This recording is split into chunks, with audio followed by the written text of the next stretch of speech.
Episode 46, Permintaan Maaf. Melisanya ada Pak? Tanya si wanita. Farhat, dia sedang tidak di rumah, ada apa? Kami ingin mengantarkan barang Kak Melisa yang tertinggal di hotel kemarin, sekalian mau mengucapkan terima kasih banyak karena sudah menolong saya kemarin, ujar si wanita sambil menyerahkan kantong tas bertuliskan RS Medica. Tertinggal. Menolong, ada apa sebenarnya? Tanya Farhat tak mengerti. Jadi kemarin pasangan suami istri itu pun menceritakan kejadian yang sebenarnya secara panjang lebar, mereka juga banyak sekali mengucapkan terima kasih untuk Melisa karena bersedia menolongnya, di antara ribuan orang yang sedang terjebak macet kemarin, hanya Melisa yang mau bergerak dan menolong si wanita dan mengantarkannya ke hotel. Jadi, kau suaminya? Tanya Farhat tak percaya kepada si lelaki. Iya Pak, tolong sampaikan ucapan terima kasih kami ya Pak, sahut si lelaki sambil memberikan parsel buah sebagai buah tangan dan ucapan terima kasih, setelah itu mereka pun berpamitan dari sana.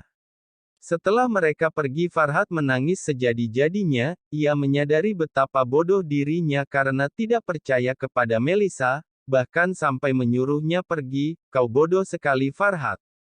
Istrimu sudah berkata jujur tapi kau tidak percaya. Farhat menangis sambil menjambak rambutnya sendiri.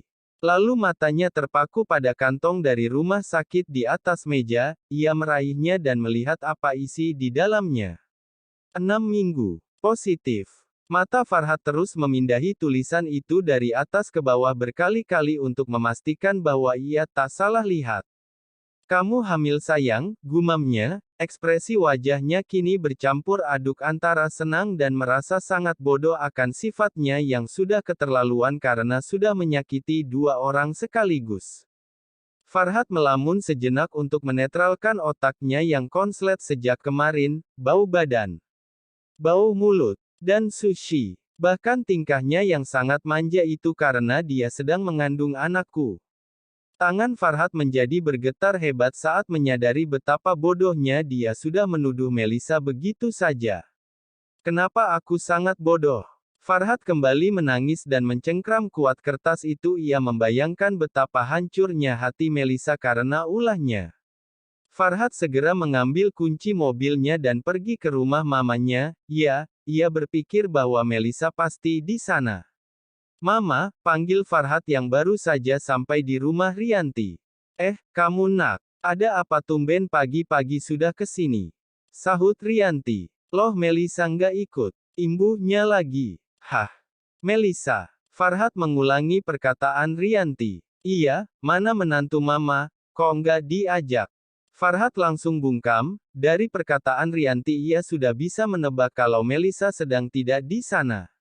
Lapun langsung melangkah pergi dari sana karena ia tak mau mamanya tahu kalau dia sudah membuat Melisa pergi dari rumah. Loh, kenapa tuh anak? Ujar Rianti keheranan. Perasaan tadi ada suara Mas Farhat mana orangnya? Tanya Dika yang baru saja hendak pergi kuliah. Pergi lagi tuh. Rianti menunjuk mobil Farhat yang sudah melaju kencang keluar dari halaman rumah mereka. Lah, kirain mau main ke sini, ucap Dika.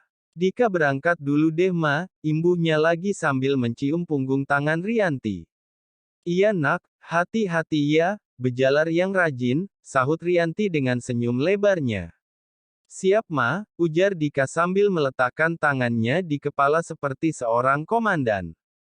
Rianti pun melambaikan tangannya sambil tersenyum lebar ke arah Dika. Sementara itu Farhat sedang kebingungan dan gelisah di dalam mobil. Kemana kamu sayang? Ujarnya lirih, ia sungguh khawatir kemana dan tidur di mana Melisa tadi malam, ia juga tak tahu harus mencari Melisa kemana, karena setahunya Melisa tidak memiliki teman di sini. Farhat pun memutuskan untuk ke kantor dulu karena ia berpikir mungkin Melisa di sana. Sesampainya di kantor semua mata langsung tertuju pada Farhat karena ini kali pertama mereka melihat Farhat tidak rapi seperti biasanya, ditambah dengan wajah kusut kucel dan mata hitam, membuat para karyawan yang ada di sana hampir tak mengenalinya. Farhat menanyakan kepada petugas keamanan, namun mereka tak ada yang melihat Melisa di sana, di saat yang bersamaan Farhat terpikirkan Mila, karena setahu dia Mila lah yang paling dekat dengan Melisa, siapa tahu Melisa cerita kepada Mila di mana dia sekarang. Di mana Mila? Tanya Farhat kepada salah satu karyawan perancangan. Lagi ngantar berkas ke kantor Pak Riko Pak, jawab karyawan itu sambil menatap heran ke arah Farhat. Blak. Farhat membuka pintu kantor Riko secepat kilat hingga membuat Mila terkejut. Mila, apa kau tahu Melisa di mana? Tanya Farhat tanpa basa-basi. Tidak, sahut Mila kesal, ia teringat betapa sedihnya Melisa kemarin karena ulah Farhat. Istrimu ada di rumahnya, celetuk Riko. Apa? Kau tidak bohong kan? Di mana rumahmu Mila? Farhat terlihat sangat antusias. Tidak, saya tidak tahu dia di mana Pak. Tukas Mila semakin kesal. LV Tower kamar 1178 kode sandi 7656, jawab Riko datar dan cepat tanpa ekspresi. Farhat langsung pergi secepat kilat dari sana setelah mendengar jawaban Riko, ia benar-benar lega mendengar itu, namun ia juga bingung bagaimana caranya meminta maaf kepada Melisa. Kenapa Bapak kasih tahu? Melisa bilang dia mau tenangin diri dulu dan dari mana Bapak tahu kode rumah saya? Mila melebarkan matanya ke arah Riko. Riko menatap Mila dengan mata elangnya. Lebih cepat selesai akan lebih baik untuk mereka. Tapi Pak Farhat keterlaluan, nuduh istrinya yang enggak, bantah Mila masih tak terima, pergilah. Kau terlalu berisik, Riko menyerahkan berkas yang sudah ditanda tanganinya pada Mila dengan wajah songong. Mila pun mengambil berkas itu lalu segera beranjak dari sana. Di rumah Mila, Melisa sedang mencuci piring bekasnya makan, ia merasa sedikit meriang panas dingin karena kelelahan dan menangis terus semalaman, ditambah mual dan pusing bawaan hamilnya semakin terasa membuat seluruh tubuhnya menjadi lemas. Tit, tit, tit, tit. Terdengar seseorang sedang menekan kode pengunci pintu. Melisa mengira itu pastilah Mila, ia tetap melanjutkan mencuci piringnya tanpa menoleh ke belakang dengan sedikit sempoyongan. Orang itu tak lain adalah Farhat, ia langsung melihat Melisa yang sedang berdiri di depan wastafel dapur, dengan mata berkaca-kaca ia langsung memeluk Melisa dari belakang hingga membuat Melisa terkejut dan paang. Melisa menghantamkan panci berbahan granit yang habis ia pakai merebus sup dengan sangat keras hingga Farhat terhuyung, tentu saja ia terkejut saat melihat tangan lelaki melingkar di tubuhnya karena ia pikir Mila yang masuk tadi.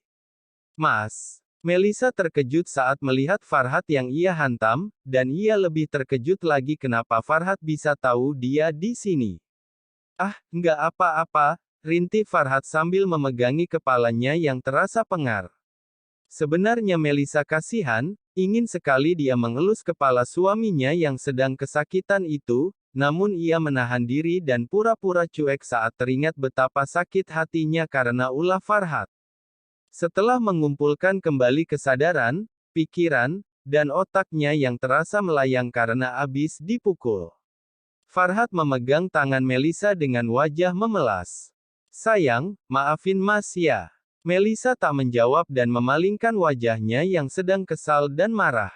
Maaf karena Mas nggak percaya sama kamu. Maaf Mas nggak mendengarkan penjelasan kamu, ujar Farhat dengan wajah penuh penyesalan. Maaf sudah menyakitimu, dan anak kita, ujar Farhat lagi seraya memegang perut Melisa. Melisa langsung melihat ke arah Farhat. Mas udah tahu. Iya sayang, perempuan yang kamu tolong tadi datang ke rumah bersama suaminya, mereka mengantar hasil tesmu yang ketinggalan di hotel, dan mereka menceritakan semuanya. Mas benar-benar minta maaf ya. Mas siap kalau kamu mau marah atau pukul Mas siap, apapun itu asal kamu mau maafin Mas bakal Mas terima. Farhat berlutut di depan Melisa sambil menundukkan kepalanya.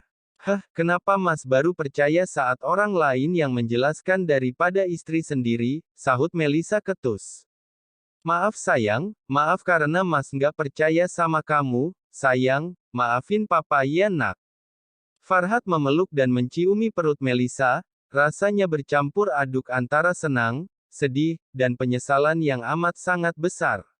Sebenarnya Melisa mengerti kenapa Farhat sampai bersikap keterlaluan, ia juga paham rasa trauma yang melanda pikiran suaminya itu, tapi tetap saja dia kesal karena Farhat tak mempercayainya.